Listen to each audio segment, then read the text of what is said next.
Hello, my dear students and friends. This is Computer Concepts A.K. Pandey. Welcome to my YouTube channel. मेरे इस quiz time की societal impact की पहली कड़ी में आपका बहुत बहुत स्वागत है। तो आज हम लोग पहली कड़ी करने जा रहे हैं सोसाइटल इम्पैक्ट क्विज टाइम।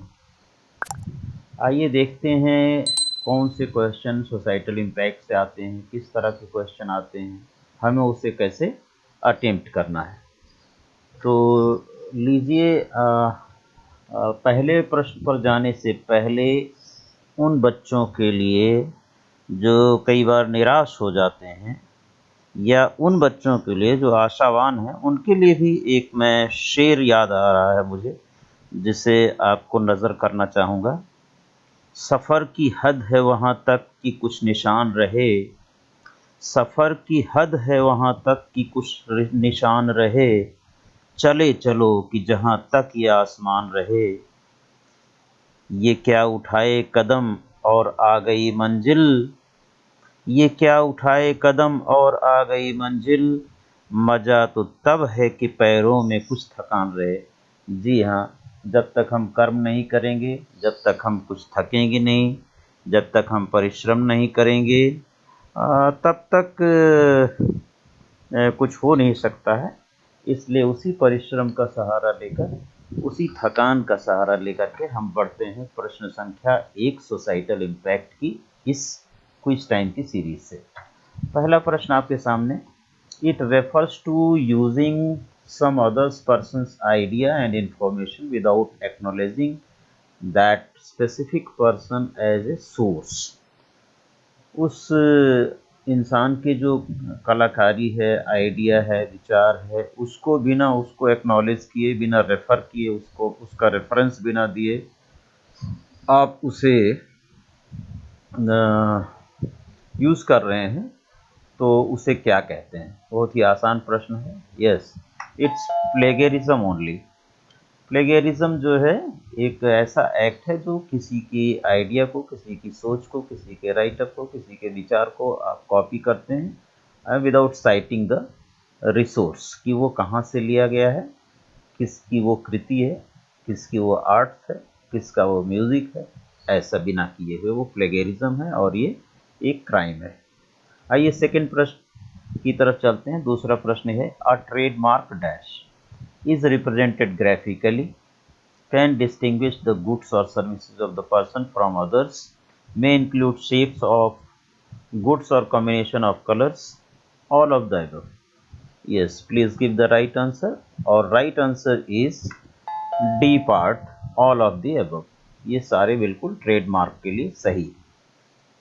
अगला प्रश्न तीसरा प्रश्न आपके सामने है, copyright protection is available for literary work, musical work, artistic work, all of the above. तो सही प्रश्न क्या होना चाहिए? Yes, it is all of the above. Again part D, literacy के लिए भी, म्यूजिक के लिए भी और आर्ट वर्क के लिए भी हम कॉपीराइट प्रोटेक्शन अवेलेबल है। ठीक है। चौथा प्रश्न आपके सामने स्क्रीन पर ये रहा, the act of fraudulently acquiring someone's personal and private information such as online account names, login information and passwords is called as phishing, fraud, scam, hacking. Yes, come on, it is very simple. बहुत ही आसान प्रश्न। आइए उत्तर दीजिए। Yes, it is fishing only. इस चीज़ को हम लोग fishing कहते हैं, आप पहले से जानते हैं, बहुत अच्छी बात है। पांचवा प्रश्न आपके सामने ये रहा, Sachin has downloaded an icon from, एक छोटी इमेज, आइकॉन आप जानते हैं, फ्रॉम अ वेब पेज। किसी वेब पेज से सचिन ने एक आइकॉन डाउनलोड किया और उसे अपने फ्रंट पेज में प्रोजेक्ट के पेस्ट कर दिया। What type of act is it? इसे किस तरह का एक्ट कहलाएगा? ठीक है, तो इसका प्रश्न, plagiarism, paraphrasing, copyright infringement, intellectual property right. Yes, please give the answer. Exactly, you are right, copyright infringement. ठीक है। छठा प्रश्न आपका है, छठा प्रश्न है which of the following involves the user's identity using different credentials like user name and password, security keys, different sensor locking system, OTP and other verification methods. Which of the following involves the user identity? अब बताइए इसमें से ये encryption कहलाएगा, authentication कहलाएगा या integrity या confidentiality? Please unlock and tell the correct answer. Yes, come on, it is part B only. ये बी पार्ट, इसे हम ऑथेंटिकेशन कहते हैं। OTP वगैरह आता है, कई लेवल की आई मीन सिक्योरिटी रहती है, जैसे OTP भी आ रहा है, यूज़र आईडी और पासवर्ड भी डाल रहे हैं और कैप्चा भी आ गया। ये सब डिफरेंट डिफरेंट गेट्स हैं, इनको ब्रेक करने के बाद ही आपके अकाउंट तक, आपके कॉन्फिडेंशियल इंफॉर्मेशन और आइडेंटिटी तक कोई भी हैकर क्रैकर पहुंच सकता है। ये छठा प्रश्न पूरा होता है। इस प्रकार से हम चलते हैं सातवें प्रश्न की तरफ। सातवां प्रश्न ये रहा आपके स्क्रीन पर, which is the legal form of hacking based on which jobs are provided in IT industries and firms.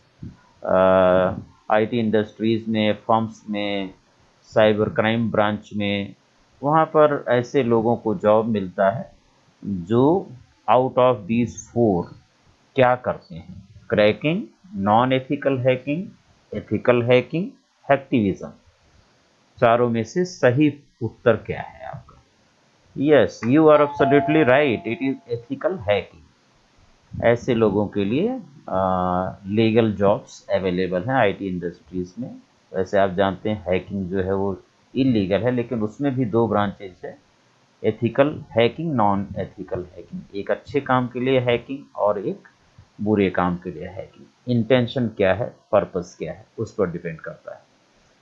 तो ये लोग सेफ्टी के लिए, सिक्योरिटी के लिए, IT इंडस्ट्री की, फर्म की, साइबर क्राइम ब्रांच की सेफ्टी और सिक्योरिटी के लिए काम करते हैं। तो एथिकल हैकर्स हैं, otherwise non ethical hackers. Let us move to question number 8। और 8वां प्रश्न आपका ये रहा, which of the most important activity which is the most important activity in system hacking? System hacking में सबसे इम्पॉर्टेंट एक्टिविटी क्या है, मेन एक्टिविटी क्या है हैकिंग में? यस, किसी भी सिस्टम को हैक करना चाहते हैं, किसी भी नेटवर्क को हैक करना चाहते हैं, उसमें सबसे importantly what will you do? That is your question. Information gathering, cracking password, escalating privileges को एस्केलेट करना और कवरिंग ट्रैक्स, या उसका पूरा ट्रैक या रास्ता रोक देना। Yes, please give the correct answer. बिल्कुल सही है, ये तो किसी को भी पता होगा। पासवर्ड क्रैक करने का मतलब है कि आपके सिस्टम में वो एंट्री कर गया। अब सिस्टम की फाइलों के साथ, सिस्टम के मटेरियल के साथ कुछ भी वो हैक कर सकता है। और this is question number 8। Let us move to question number 9। 9वां क्वेश्चन ये है, which country produces the most e waste per year? कौन सा कंट्री ज़्यादा ई वेस्ट प्रोड्यूस करता है पर ईयर? अब आप सोचिए, जहाँ पर ज़्यादा इलेक्ट्रॉनिक कंपोनेंट्स, इलेक्ट्रॉनिक और इलेक्ट्रिकल कंपोनेंट्स बनेंगे, वहीं पर ई वेस्ट भी क्रिएट होगा। आप जानते हैं कि ई वेस्ट जो है वो इलेक्ट्रॉनिक और इलेक्ट्रिकल वेस्ट से मतलब है इसका, जो हम लोग इलेक्ट्रॉनिक और electrical devices, computer, TV, fridge etcetera etcetera, आप जानते होंगे। आइए प्रश्न पर चलते हैं। तो इसमें कौन सा है जहाँ पर बहुत ज़्यादा मैक्सिमम ई वेस्ट होता है हर साल? तो बहुत ही आसान आंसर है, सभी को पता होगा। Yes, part B is correct answer. China. China में जितने प्रोडक्ट इलेक्ट्रिक और इलेक्ट्रॉनिक्स के बनते हैं और सेल होते हैं, एक्सपोर्ट होते हैं, उतना कहीं नहीं है। तो दैट इज़ वाई यहाँ पर आपका जो रिसाइकिल होकर के ई वेस्ट जाता है, वो भी यहीं पर जाता है, वहीं पर इकट्ठा होता है, फिर उसकी रिसाइकलिंग होती है, जो यूजेबल आइटम्स हैं, यूजेबल मटेरियल है। आइए हम इस श्रृंखला की सोसाइटल इम्पैक्ट सीरीज पार्ट 1 के आखिरी प्रश्न संख्या 10 की तरफ बढ़ते हैं। और 10वां प्रश्न आपकी स्क्रीन पर ये रहा, what is the best way What is the best way to dispose e-waste from the following? कौन सा सबसे अच्छा तरीका है ई-वेस्ट को डिस्पोज करने का? Throw it in the street, give it to the reliable e-waste recycling company, burn it in the backyard, throw it in the dump.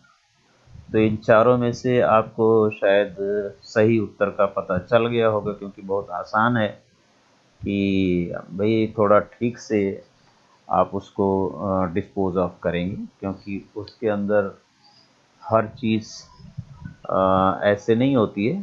So correct answer is give it to reliable e waste recycling companies. ठीक है, there are many e waste recycling companies जो आपके ई waste material को ले लेती हैं, उसमें से जो यूज़फुल आइटम्स हैं कैटेगरी वाइज उसको सेग्रीगेट करके और अल्टीमेटली उसे प्रॉपरली डिस्पोज ऑफ करती हैं। तो इस प्रकार से आपकी इस सोसाइटल इम्पैक्ट का जो पार्ट 1 है यहाँ पर ख़त्म हो जाता है। ठीक है, आइए हम लोग, अगर आप इस चैनल पर नए हैं तो चैनल को सब्सक्राइब कर लें, so that you can get the latest notification of coming videos.